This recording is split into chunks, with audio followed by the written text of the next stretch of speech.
একটা ছোট্ট অঙ্ক আপনাদেরকে আজকে দেখাবার জন্য ভিডিওতে এসেছি। অনেকেই বলছে যে এই এত এত ভোট পার্সেন্টেজ হয়েছে, এত বেশি পোল হয়েছে, এই সব ভোটটা নাকি মমতা বন্দ্যোপাধ্যায়ের বিপক্ষে গেছে, পাল্টানোর দরকার পড়েছে পশ্চিমবঙ্গের মানুষের, তাই জন্যে ঝেড়ে ভোট দিয়েছে মানুষ। তার একটা ছোট্ট অঙ্ক আমি আপনাদের সামনে তুলে ধরবো। কারণ হচ্ছে বিজেপি সবসময়তে মানুষকে তো বোকা বানায়। তো সেই বোকা কিভাবে বানায় তাদের ভক্তদের, তাদের মেম্বারদের, সদস্যদের, সেটা একটু আমি দেখাবো। বেশি বড় ভিডিও হবে না, একটু আমরা অঙ্কটা দেখুন, আপনারা তাহলেই বুঝতে পারবেন কিভাবে বিজেপি বোকা বানাচ্ছে সেটা দেখুন। এবং বিজেপির কি হাল হয়েছে বাঁকুড়ার প্রথম দফার ভোটে সেটা বুঝতে পারবেন এই অঙ্কটা দেখার পরে। একবার দেখুন, দেখলে বুঝতে পারবেন। আচ্ছা, এটা আমার বুথের একটা হিসাব, আর এই হিসাবটা দেখলেই আপনারা বুঝতে পারবেন যে বিজেপি কতটা বোকা বানাচ্ছে তাদের সদস্যদের, তাদের বিজেপির মেম্বারদের, বিজেপির কর্মকর্তাদের। কারণ তারা জানে এই আসল সত্যটা যদি, প্রথম দফার সত্যটা যদি সবার সামনে চলে আসে, তাহলে কিন্তু বিজেপির দ্বিতীয় দফার ভোটে বুথে বসার লোক পাবে না। যে কারণে তাদের এই ভুল মানুষকে বোঝাচ্ছে। একবার দেখুন, এটা আগে ভোট ছিল, মানে আমাদের এই এসআইআর হওয়ার আগে যে ভোটারটা ছিল আমার বুথের, সেই ভোটারটা ছিল 1246 জন। এখন ভোটার হয়েছে 1132 জন, মানে 114 জনকার নাম কিন্তু বাদ গেছে। কিসে বাদ গেছে জানেন তো? কখনো জানবেন যে প্রথমে বাদ গেছে মৃত ভোট, মানে ডেড ভোটে বাদ গেছে, কিছু এলডিতে বাদ গেছে, কিছু শিফটিংয়ে বাদ গেছে, কিছু ট্রাইব্যুনালে এখনো পড়ে আছে। 114 জন কিন্তু এই 1246 থেকে 1132, মানে 140 জন ভোটার কমে গেছে। 2024-এ আমার বুথে ভোট পড়েছিল 997টা, 2026-এ ভোট পড়েছে 1032টা। এবারে দেখুন 2024-এ কটা ভোট পড়েছিল? 997টা। ভোটার কত ছিল? 1246 জন। এই দেখুন 1246, 997, মানে 80.02% ভোট পড়েছিল।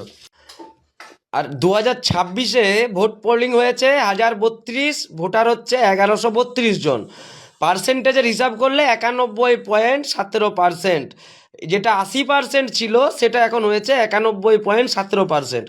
এইটা বেড়েছে কারণ এই ভোটার সংখ্যাটা কমেছে।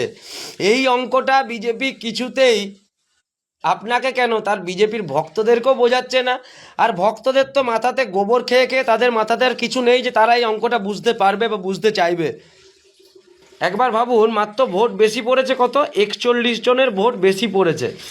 এরপরে বলবেন যে এই 41 জন কি তাহলে স্বতঃস্ফূর্তভাবে পাল্টানোর জন্য বিজেপিকে ভোট দিয়েছে? না, এই 41 জনের মধ্যে 17 জন ছিল যারা উড়িষ্যাতে কাজ করতো, বিহারে কাজ করতো, বাইরের রাজ্যে কাজ করতো। তারা কিন্তু বাংলা ভাষা বলার জন্য অত্যাচারিত হয়ে শুধুমাত্র ভোটটা দেওয়ার জন্য বাংলায় এসেছে। তাদের প্রত্যেকের পরিবারে মনে রাখবেন 2জন 3জন তো সদস্য রয়েছে, মানে 51 জন এক্সট্রা ভোট কিন্তু বিজেপির বিপক্ষে গেছে। সে হিন্দুই হোক আর মুসলিমই হোক, যারা বাংলা কথা, বাইরের রাজ্যে কথা বলেছে, তারা কিন্তু বাংলাতে ফিরে এসেছে একমাত্র বিজেপিকে উচিত জবাব দেওয়ার জন্য। এই হিসাবটার পরেও কিন্তু মনে রাখবেন কিছু ভোটার আছে যারা ভয়ে ভোট দিয়েছে। যারা ভোট দিয়েছে এই কারণে, কোনোদিনও ভোট দিত না আগে, হয়তো মন গেলে দিত, না হলে দিত না। সেই ভোটাররা কিন্তু ভয়ে ভোট দিয়েছে যে নরেন্দ্র মোদী যা কীর্তিকলাপ শুরু করেছে, যদি এই বছর গরমের চোটে ভোট দিতে না যায় আর আমার ভোটার কার্ডটা ইনভ্যালিড হয়ে যায়, সেই ভয়েও কিন্তু অনেকে ভোটটা দিয়েছে। তার মানেটা কি? যারা ওই ভয়ে ভোট দিয়েছে তারা বিজেপিকে ভোট দেবে?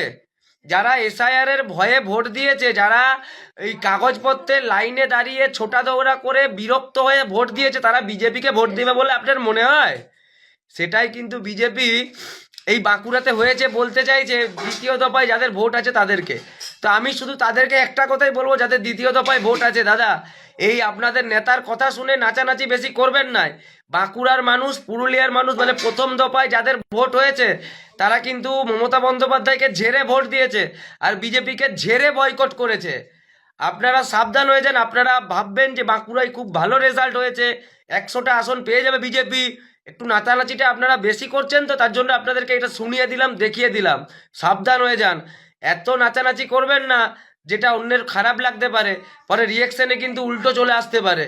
কারণ বাঁকুড়া, পুরুলিয়া এবারে মমতা বন্দ্যোপাধ্যায়কে ঝেড়ে ভোট দিয়েছে, ঢেলে দিয়েছে, ঢেলে দিয়েছে। এবারে মিলিয়ে নেবেন কথাটা। আমাকে বলা, আমার কথা মেলাতে হবে না, আমার কথা বিশ্বাস করতে হবে না। আপনারা নিজেদের বুথে বুথে গিয়ে আমি যে হিসাবটা দেখালাম এই হিসাবটা একবার আপনারা করে নিন, বুঝতে পারবেন যে এক্সট্রা ভোটারটা কি হয়েছে। এই এক্সট্রা ভোট পার্সেন্টেজটা বিজেপির দিকে যায়নি, এই এক্সট্রা ভোট পার্সেন্টেজটা বিজেপির বিপক্ষে গেছে। বলেছিলাম না 30টা আসন পাবে না, এখন মনে হচ্ছে এরা 25-এ আটকে যায় কিনা দেখুন।